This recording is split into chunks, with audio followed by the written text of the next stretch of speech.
અતિથી અતિ તમે ઓળંગી ગયા છો એટલે ઢાંકણીમાં પાણી લઈને ક્યાંક ડૂબી મરો છો, શરમ તમને હોય ને. નમસ્કાર દર્શક મિત્રો, સ્વાગત છે આપણે યુટ્યુબ ચેનલ એટલે કે એમબી ન્યૂઝ ગુજરાતમાં. ચાલો મિત્રો, આજે આપણે વાત કરીશું, તમે લોકો હવે આ ભાજપના ભ્રષ્ટાચારની વાત સાંભળશો તો તમને પણ નવાઈ લાગશે. કારણ કે રાજકોટમાં કોંગ્રેસના નેતાઓ અને કાર્યકર્તાઓ લાકડાને લઈ વિરોધ કરવામાં આવશે. તો કે લાકડા છે ના, તો કે લાકડા જે પણ છે તે જાણીને તમને ખરેખર નવાઈ લાગશે. કારણ કે સ્મશાનમાં જે વ્યક્તિનું મરણ થાય, મૃત્યુ થાય, પછી જે લાકડાથી વ્યક્તિને બાળવામાં આવે છે તે લાકડામાં પણ ભાજપના નેતાઓ દ્વારા ભ્રષ્ટાચાર કરવામાં આવી રહ્યો છે તેવા આરોપ સાથે કોંગ્રેસના નેતાઓ દ્વારા ઉગ્રમાં વિરોધ કરવામાં આવી રહ્યો છે.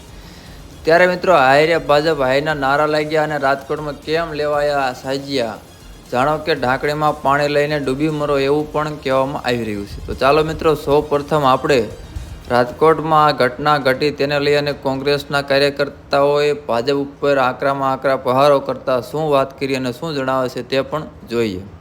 વિરોધ ના કહી શકાય, આ જાગૃતિ કહેવાય. કારણ કે જ્યારે લોકોને બાળવામાં આવે ત્યારે ઘણા બધા દાન પુણ્ય કરતા હોય છે, પણ આ શાખાએ તો હવે હદ કરી નાખી છે. ભ્રષ્ટાચારની માંચા મૂકી દીધી છે કે જ્યારે સમિતિ એમ કહે છે કે અમારા સુધી કાંઈ પહોંચ્યું નથી ને આ લોકો એમ કહે છે કે અમે 5 ગાડી મોકલાવી, તો આ ભ્રષ્ટાચાર કેટલી હદે વ્યાજબી છે કે જ્યારે લોકોને બાળવા માટે પણ લાકડા મોકલાતા હોય એમાં પણ જો ભ્રષ્ટાચાર કરે એના પણ પૈસા લોકોને હજમ કરી જવા છે.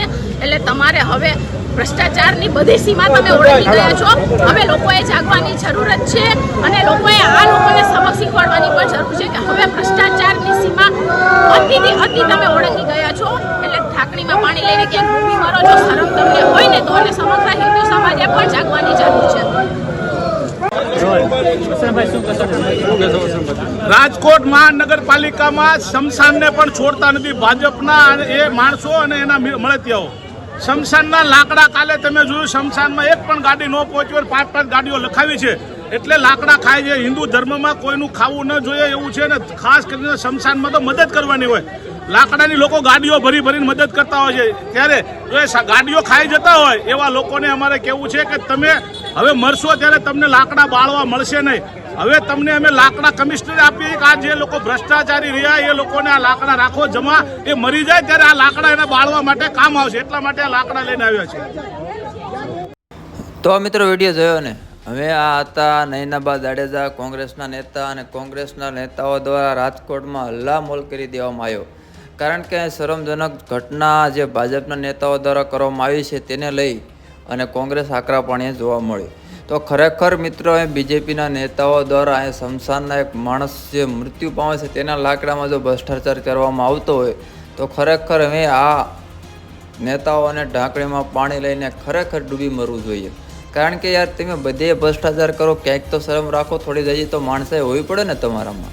કારણ કે માણસ 5 ગાડી ત્યાં તમે લાકડા મોકલ્યા નથી, તો એમ છતાં તમે 5 ગાડી બોલાવો અને લખાવો છો અને લાકડા 5 ગાડી પહોંચ્યા નથી, તો ખરેખર હવે માણસના જીવ તો જતો રહ્યો, પણ તેના સ્મશાનમાં જે લાકડા આવે છે તેમાં પણ તમે ભ્રષ્ટાચાર કરશો.